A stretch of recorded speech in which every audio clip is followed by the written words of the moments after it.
안녕하세요. 까시입니다. 3D 맥스 세 번째 강좌. 자, 이제부터 이제 본격적으로 맥스의 기능들에 대해서 한번 공부를 해볼게요. 자, 여기서부터 여기까지가 메인 툴바라고 합니다. 메인 툴바에 있는 도구 모음들, 도구에 관한 기능들에 대해서 이제 학습을 해볼 건데요.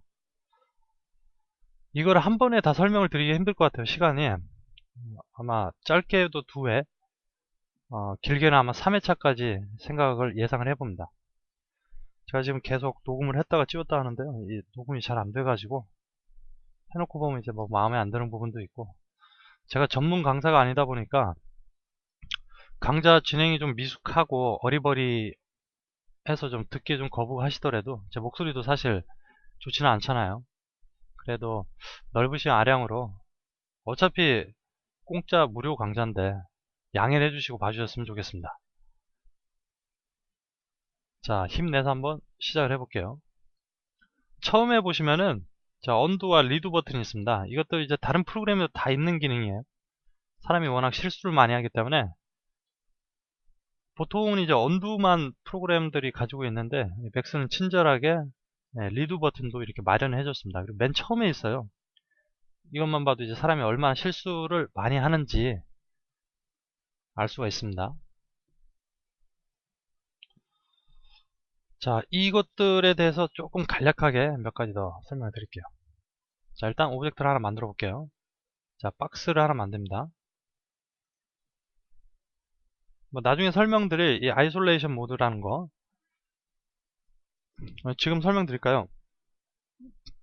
네, 지금 오브젝트가 좀 꽤 많이 있어요. 지금 사각형 박스도 좀 많이 있고, 주전자, 뭐 라인 오브젝트, 그리고 뭐 라이트 2개, 카메라 2개, 그리고 방금 만든 박스까지 이렇게 여러 오브젝트가 있습니다.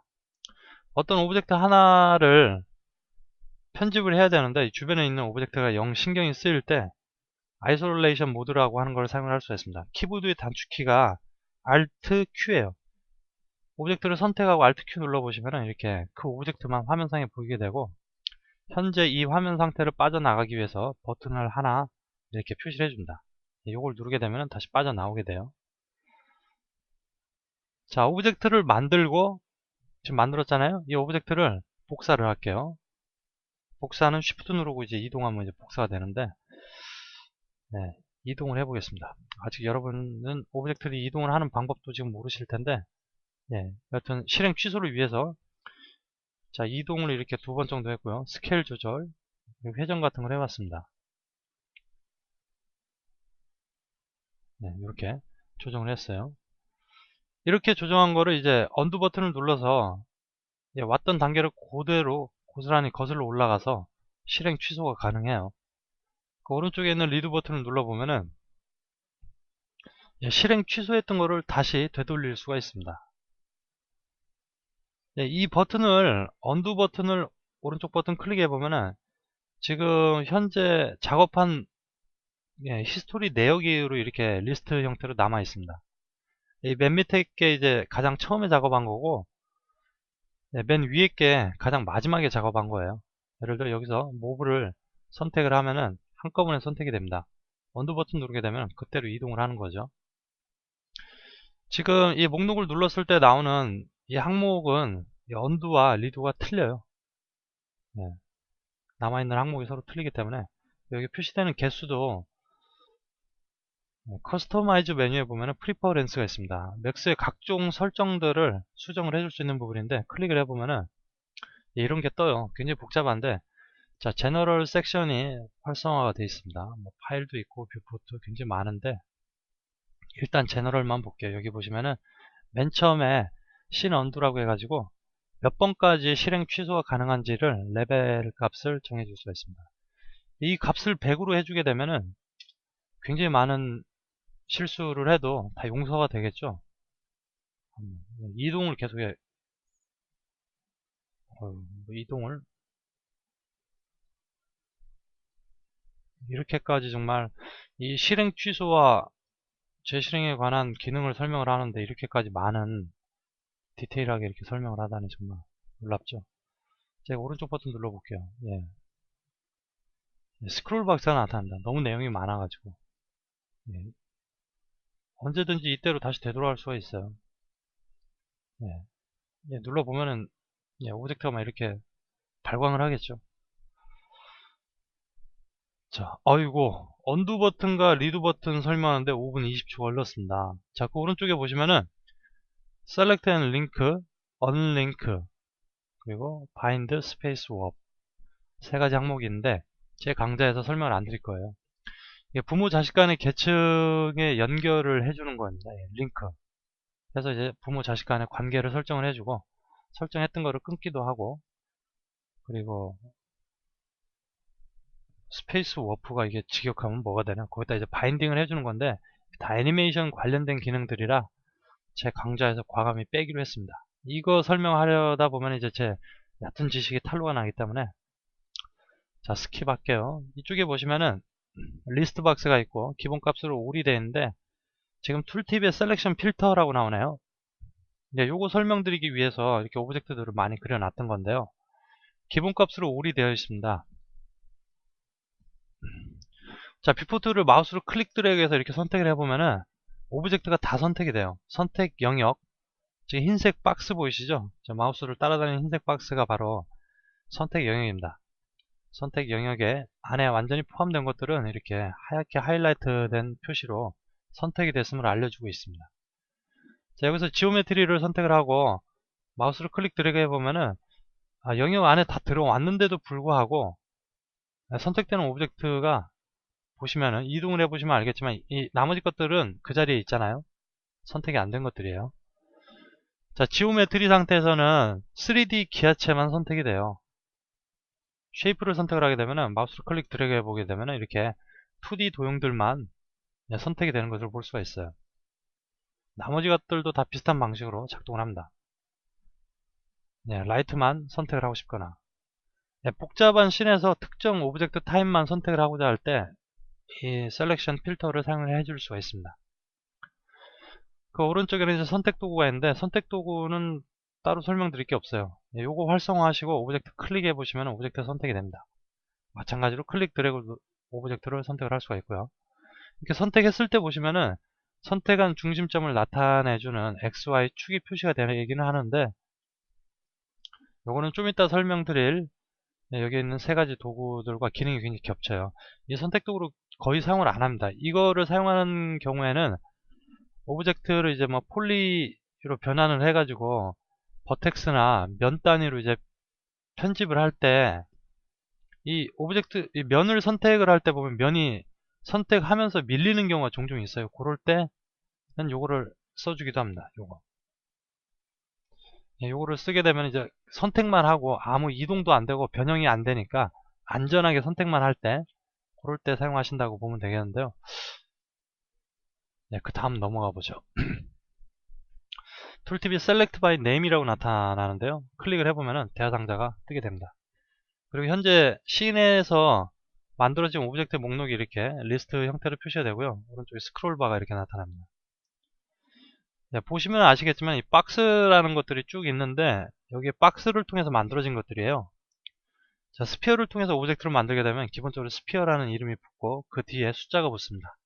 01부터 시작해 가지고 이제 쭉 순서대로 이제 숫자가 붙겠죠. 여기도 보시면은 박스가 100 얼마까지 있습니다. 자, 이 대상자가 굉장히 편한 이유는 일단 단축키는 H를 사용합니다. 영문 H 눌러보시면은 이렇게 뜨게 돼요. 그리고 Find 텍스트 입력 박스 안에서 기본적으로 커서가 깜빡깜빡 하고 있어요. 포커싱이 되어 있는데 자, 여기서 T를 눌러볼게요. 영문 T 누르게 되면 T팟이 선택이 됩니다. 지금 이렇게 회색으로 표시가 되죠. 이게 선택된 상태예요. 자, C자 눌러보면은 다 지우고 C자 눌러보면 실린더, 그리고 이제 박스를 선택하고 싶으면은 B자만 눌러도 이렇게 박스가 다 선택이 돼요. 지금 보시면은 C가 두 개 있죠. 서클이라는 2D 오브젝트하고 실린더가 있습니다. C자 눌러보면은 화면에는 표시가 안 되지만은 실린더도 선택이 되고 카메라도 선택이 됩니다. 여기서 A까지 누르게 되면은 서클은 빠지고 카메라와 실린더가 실린더는 선택이 안되죠. 카메라만 선택이 됩니다. 이렇게 편하게 오브젝트를 선택을 할 수가 있어요. 다시 한번 보여드리면 B를 눌러서 엔터를 그냥 치면은 오브젝트가 바로 선택이 됩니다. 굉장히 편하죠. 자, 이 대화상자에서 더 설명드릴 것은 디스플레이에 보시면은 자, 오브젝트 이름 앞에 보면은 타입이 표시가 돼요. 아이콘이 있는데 3D 오브젝트는 이렇게 구형태로 표시가 되고요. 2D 오브젝트는 이렇게 사각형, 원, 삼각형 모양이 있는 아이콘입니다. 여기 있는 것들이랑 똑같죠? 지오메트리를 끄게 되면 이 리스트 목록에서 아예 지오메트리가 아예 없어집니다. 특정 개체들을 보고 싶지 않을 때는 이렇게 끌 수가 있어요. 기본값은 다 켜져 있어요. 그래야 이제 오브젝트를 선택을 하니까요. 자, 그 오른쪽에 보시면 선택 영역에 관련된 항목이 있는데 마우스를 클릭하고 기다려보면 이렇게 5가지 항목이 뜹니다. 사각형은 너무나 당연하지만은 마우스를 클릭 드래그 하게 되면은 선택 영역이 사각형 형태로 나타나게 돼서 그 안에 포함된 것들을 선택을 하게 되고요. 자, 원은 클릭한 지점을 중심으로 해서 이렇게 원이 생기게 되고 그 안에 포함되는 것들만 선택이 됩니다. 자, 요 아이콘은 마우스를 클릭하고 드래그를 하게 되면은 점선이 나타나는데 마우스를 떼게 되면 이제 직선을 그릴 수가 있습니다.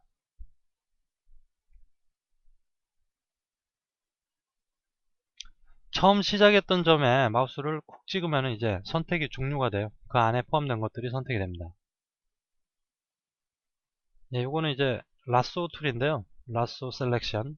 마우스를 클릭 드래그 해보면 이렇게 자유곡선을 그릴 수가 있어요.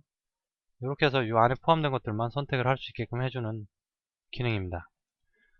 자, 페인트 셀렉션이라고 하는 게 있는데 마우스로 클릭 드래그 하면은 이 마우스 커서 주변에 이렇게 원이 나타나는데 브러쉬입니다. 이게 이 안에 포함된 것들은 이 원 반경 있죠. 그 안에 포함된 것들은 이렇게 선택이 돼요. 자, 이거는 선택이 안 되죠. 글씨가 이 원보다 커서 그래요. 자, 이건 간신히 선택이 되고 주전자는 선택이 안 됩니다. 예, 이 육각형도 선택이 안 되죠. 카메라, 라이트, 몸통과 타겟은 선택이 됩니다. 자, 이 브러쉬 사이즈가 작아도 이제 다 선택을 할 수가 있는데 이제 확대 축소를 할 수가 있잖아요. 누르고 있는 상태에서도 마우스 휠을 굴려가지고 줄일 수가 있습니다. 이렇게 줄이고 나면 이제 뭐 다 선택이 되겠죠. 이렇게 페인트로 브러쉬를 칠하듯이 선택을 한다고 해서 페인트 셀렉션이에요. Alt 키를 누르게 되면은 이렇게 선택을 제외를 할 수도 있습니다.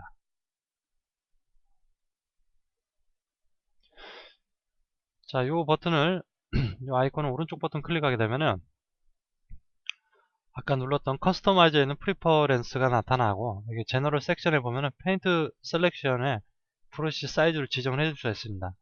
근데 여기서 굳이 크기를 키우지 않아도 얼마든지 화면을 축소해서 선택을 할 수가 있기 때문에 이 값은 기본 값으로 쓰셔도 될 거예요. 그렇게 많이 사용하는 기능은 아니에요. 그 오른쪽에 보시면은 선택 영역에 이제 모드를 전환하는 버튼이 있습니다. 마우스 클릭하게 되면은 선택 영역 안에 오브젝트가 완전히 포함된 아이콘 그리고 걸쳐져 있는 아이콘 이 두 가지 형태를 계속 토글을 하게 되는데 지금 현재 이 버튼은 작동을 안 해요. 제가 설정을 바꿔놨기 때문에 마찬가지로 또 들어가는 프리퍼런스 역시나 또 제너럴 탭에 신 셀렉션 부분에 이 부분을 지금 체크를 해놨습니다. 그리고 라이트에서 레프트 방향으로는 크로싱이 되게 이거 뭐냐면은 왼쪽에서 오른쪽으로 이제 보통 드래그해서 선택을 하는데요. 왼쪽에서 오른쪽으로 드래그를 하게 될 경우에는 완전히 선택된 것들, 완전히 포함된 것들만 선택이 되고 반대로 오른쪽에서 왼쪽으로 할 때는 걸쳐지는 오브젝트들도 선택이 가능하게끔 하는 옵션이에요. 이걸 체크를 해놓게 되면은 이 버튼이 이제 작동을 안 하게 되는데 자, 사각형으로 셀렉션 영역을 바꿔놓고 자, 왼쪽에서 오른쪽으로 드래그 하게 되면은 자, 걸쳐진 게 지금 5개가 있는데요. 선택이 안 됩니다. 자, 그런데 오른쪽에서 왼쪽으로 드래그를 해서 이렇게 자, 지금 5개 또 걸쳐졌죠. 마우스를 떼보면은 걸쳐진 것도 이렇게 선택이 되는 걸 볼 수 있습니다.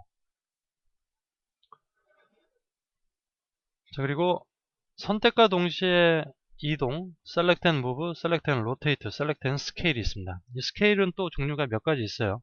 유니폼 스케일, 그리고 넌 유니폼 스케일, 스쿼시 모드가 있습니다. 자, 일단 이동부터 알아볼게요. 자, 이동을 클릭하게 되면은 아까 제 선택 도구와는 틀리게 이 선택 도구로 오브젝트를 클릭하게 되면은 이 축이 이렇게 표시가 되잖아요. 그냥 빨간 선으로 해가지고.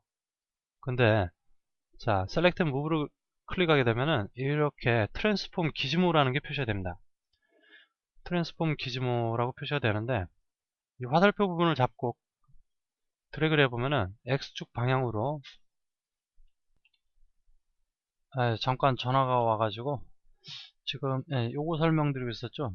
트랜스폼 기즈모가 이런 식으로 표시가 되는데 이 화살표 부분을 잡고 이동을 해보면은 그 축 방향으로 구속을 하면서 이 왼쪽 오른쪽으로 움직여도 이 좌우측으로는 움직이질 않아요. 위아래로만 움직입니다.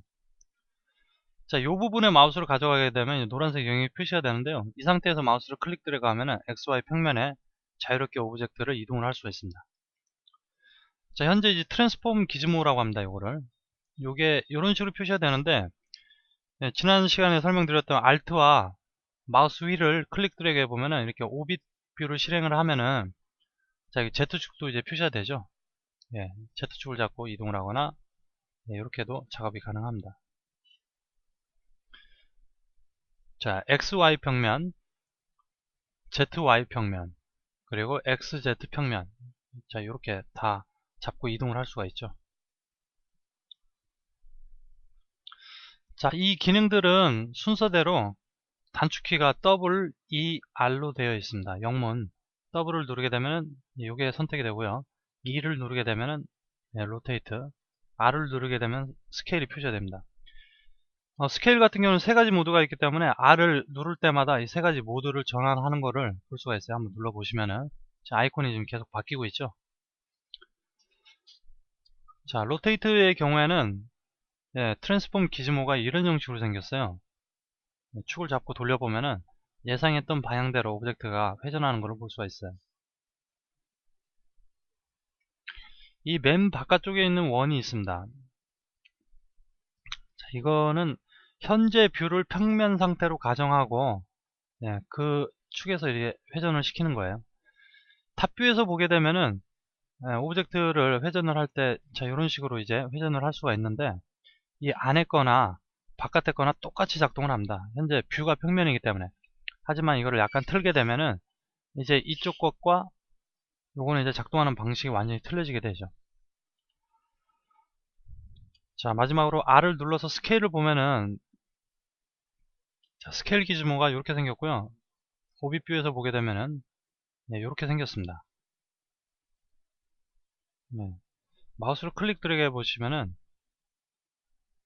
오브젝트가 변경이 되는 모습을 볼 수가 있는데요. 자, 이렇게 보면 안쪽에 삼각형도 있고요. 바깥쪽에 이렇게 밴드 모양으로 된 부분이 세 부분이 있습니다. 탑뷰 같은 뷰에서 보게 되면 이제 하나씩만 보이죠. 이 가운데 있는 삼각형은 유니폼 스케일이라고 해가지고 뷰를 약간 조정을 할게요. 드래그를 해보면은 오브젝트가 정비례로 커졌다 줄어들었다 하고 이 바깥쪽에 있는 밴드를 잡고 클릭 드래그 해보면은 높이는 변하지 않고 XY 축만 이렇게 스케일이 조정이 됩니다.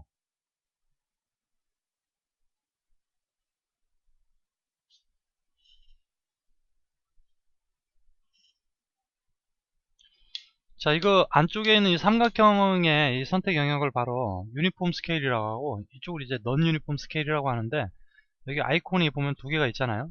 이거를 마우스로 굳이 클릭을 하지 않아도 여기서 우리가 어떤 부분을 선택하느냐에 따라 가지고 넌 유니폼과 유니폼 스케일을 조정을 할 수가 있어요.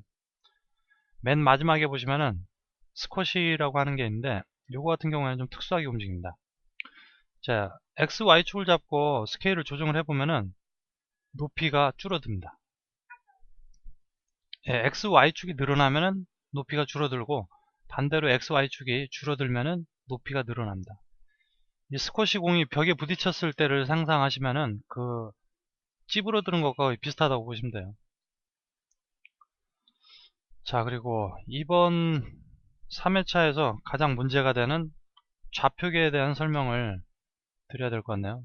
지금 시간이 19분이 지났는데 자, 오른쪽에 이 콤보 박스를 클릭을 해보면은 여러가지 형태의 좌표계가 나타납니다. 뷰, 스크린, 월드, 페런츠, 로컬, 뭐 다양한 것들인데 뭐 김벌, 그리드, 워킹, 이것들은 저도 한 번도 사용을 안 해본 것들입니다. 제가 설명을 드릴 수가 없는데, 이게 맥스의 도움말을 보게 되면 이 좌표계에 대한 설명이 나와 있을 거예요. 아니면은 시중에 있는 책을 구입하셔도 되고, 저도 이제 뭐 매뉴얼을 보면은 이걸 알 수가 있겠지만은 사실 이 맥스 기본 좌표계가 뷰인데요, 전 이거에서 다른 걸 써본 적이 거의 없습니다. 로컬 아주 가끔 쓰고요. 다른 거는 그 픽, 세 가지 정도만 쓰는데, 제가 요 몇 가지 정도 한번 간단하게 설명 드려볼게요. 기본 좌표계인 뷰 좌표계는 모든 뷰포트에서 동일하게 X축은 가로, 지금 X축이 가로 표시고요, Y축은 세로로 나타납니다. 프론트 뷰에서 오브젝트를 선택해 보면은 마찬가지로 X, 세로, Y 이렇게 표시가 되고, 레프트 뷰에서도 X는 가로고 Y는 세로입니다. 어떤 뷰를 선택하든지 간에 이 평면 뷰에서는 동일한 좌표계를 사용을 하게끔 되어 있어요. 근데 실제 물리적인 월드 좌표계 같은 경우에는 오브젝트의 생성된 형태에 따라 가지고 좌표계가 보는 뷰마다 다 틀려집니다. 탑뷰에서는 지금 똑같이 보이는 것 같은데요. 지금 카톡이 지금 정신없이 뜨고 있네요. 자, X하고 Y 아까 뷰랑 똑같은데, 자 프론트 뷰로 이렇게 보게 되면은, 자 세로축이 Z로 바뀌어 있습니다. 그리고 레프트 뷰를 보게 되면은 가로축이 Y로 표시가 되고 있고요, 세로가 Z로 표시가 되고 있습니다. 이 보는 뷰에 따라서 축이 이렇게 다르게 표시가 돼요. 하나의 오브젝트 축을 실제로 이제 프론트 뷰에서 보는 것과 레프트 뷰에서 보는 게 틀리기 때문에 그걸 그대로 보여주는 형태가 월드 좌표계라고 보시면 되고요. 스크린 좌표계는 이 뷰 좌표계랑 거의 동일한데, 이 등각 투시 뷰 있죠, 오소그래픽 뷰에서 뷰 좌표계를 선택을 하게 되면은, 자 트랜스폼 기즈모가 이렇게 보이잖아요. 오브젝트 축에 맞춰 가지고 보여지는데, 스크린을 선택을 하면은 현재의 뷰를 평면으로 가정을 하고 이렇게 X, Y축을 이런 식으로 표시를 해줍니다. 자 이렇게 돌리고 나면은 축이 다시 평면으로 정렬을 합니다. 이 정도 이제 차이점을 아셨을 테고, 이제 로컬 축 같은 경우에는 오브젝트 편집을 할 때 사용하는데요. 예를 들어서 오브젝트를 이렇게 회전을 했어요. 회전을 이쪽으로 했습니다. 탑뷰에서 보면 이제 이렇게 생뚱맞게 좀 기울어져 있는 형태인데, 이 오브젝트가 물론 지금 이 오브젝트의 길이를 늘릴 수는 있어요. 여기 헤이트 파라미터가 살아있기 때문에 이 하이트 파라미터를 조정을 해서 오브젝트의 크기를 늘릴 수가 있습니다. 근데 이 오브젝트를 이제 에디테이블 폴리로 변환을 해서 면 편집이나 버텍스 편집을 하고 있다고 가정을 해보면은, 자 면을 이제 나중에 배우실 거예요. 이거는 지금은 그냥 개념만 이해하시는 느낌으로 보시면 되는데, 자 프론트 뷰나 탑 뷰에서 보더라도 이게 기울어져 있기 때문에 이거를 반듯하게 뽑아낼 수가 없습니다. 이 방향대로 뽑아낼 수가 없어요. 그런데 이럴 때 이제 로컬 축을 사용하게 되면은 이 트랜스폼 기즈모가 오브젝트에 생성된 축대로 그대로 정렬하기 때문에 Z축을 잡고 쭉 뽑아 보면은 원래 생성된 오브젝트의 방향대로 이렇게 오브젝트를 쭉 뽑을 수가 있습니다. 물론 이렇게 지금 오브젝트에서 면을 길게 늘리는 용도로 사용을 했지만, 이 외에도 버텍스나 엣지 편집을 할 때에도 이 로컬 축은 종종 사용이 됩니다. 자 마지막 설명드릴 거는 이 페런츠 같은 경우는 애니메이션에서 사용이 되는데요. 이제 아까 설명을 안 드렸던 이 링크 버튼을 통해서 자식과 부모를 연결하게 되면은 자식이 부모의 축을 기반으로 해서 이 축을 표시를 해주게 됩니다. 자 마지막 설명드릴 좌표계는 픽 좌표계인데요. 설명을 드리기 위해서 자 오브젝트를 주전자를 옆으로 약간 빼놓고, 자 육각형을 한번 뺄게요. 이거는 2D 쉐이프인데, 자 이렇게 놓고 아이솔레이션 모드로 들어가서 설명을 드리겠습니다. 자 지금 육각형을 기준으로 해서 이 주전자를 이렇게 빙 돌리고 싶어요. 그러면은 이제 축이 여기에 정렬이 돼야 되겠죠. 근데 오브젝트를 같이 선택을 해보면은 기본적으로 이 두 오브젝트의 중간에 축이 설정이 됩니다. 자, 픽 좌표계를 선택을 하게 되면은 오브젝트를 선택을 할 수가 있습니다. 육각형을 클릭을 하게 되면은 자, 이 부분이 오브젝트 이름이 표시가 되죠. n건이라고 표시가 됩니다. 그런데도 아직 이 트랜스폼 기준문이 중앙에 있는데 오른쪽 부분에 보시면은 Use Selection Center라고 되어 있는 게 있습니다. 요거를 클릭을 하시면은 세 가지가 형태가 있어요. 요것도 이제 좀 이따 설명을 드릴 건데 이 맨 밑에 있는 거 Use Transform Coordinate Center라고 표시가 되는데 요게 선택이 된 상태에서 오브젝트를 로테이트를 시켜버리면은 요거를 요 축을 중심으로 이제 회전하게 됩니다. 지금 오브젝트를 요거를 선택하고 로테이트를 클릭을 했더니 지금 또 좌표계가 바뀌었어요. 다시 n건으로 바꿔주고요. 이것도 바뀌었네요. 이렇게 해주면은 축이 여기에 정렬을 합니다. 회전을 시켜보면은 육각형을 기준으로 주전자를 돌릴 수가 있게 됩니다. 자, 이때 사용하는 게 이제 픽 좌표계고요. 이 오른쪽에 있는 세 가지 항목을 설명드리고 세 번째 강좌 맞춰야 될 것 같네요. 26분이네요. 자, 오브젝트를 두 개 이상 선택을 했을 때, 이제 여러 개를 선택을 했을 때, 그 오브젝트를 이제 회전을 한다든지 하면은, 자, 기본적으로는 지금, 요 가운데 있는 거, Use Selection Center. 선택된 것들의 중심을 축으로 해서 이렇게 회전을 하게 됩니다. 이렇게 되죠? 그런데 이제 위에 있는 거를 선택을 하게 되면은, 각자 오브젝트가 가지고 있는 자신의 피벗 축을 기준으로 해서 오브젝트가 회전을 하게 됩니다. 따로따로 놀죠. 마지막에 설명드린 요거는 좀 전에 이제 픽 좌표계를 설명드릴 때 사용이 됐었는데 이제 기본 좌표계일 때 작동하는 방식이 틀려집니다. 선택이 지금 두 개가 되어 있는 상태인데 마우스 가운데 휠 버튼을 클릭해서 이렇게 패닝을 해보면은 이 트랜스폼 기준모가 화면을 따라 이동을 합니다. 이 뷰포트의 중앙에 정렬이 돼요. 클릭 드래그해서 이동을 해보면은 화면 중앙을 중심으로 이렇게 회전을 시키게 됩니다. 그래서 뷰포트를 일단 먼저 정렬을 한 다음에 원하는 부분에다가 정렬을 하고 그 부분을 중심으로 해서 오브젝트로 회전시킬 때 이럴 때 사용하는 게 바로 이 시스템입니다. 자, 그리고 이번 강좌에서 설명드리지 못했던 나머지 것들은 다음 강좌에서 설명을 드리겠는데 이게 한 회차에 끝날 수도 있고 두 회차로 나눠서 할 수도 있습니다. 수고하셨습니다.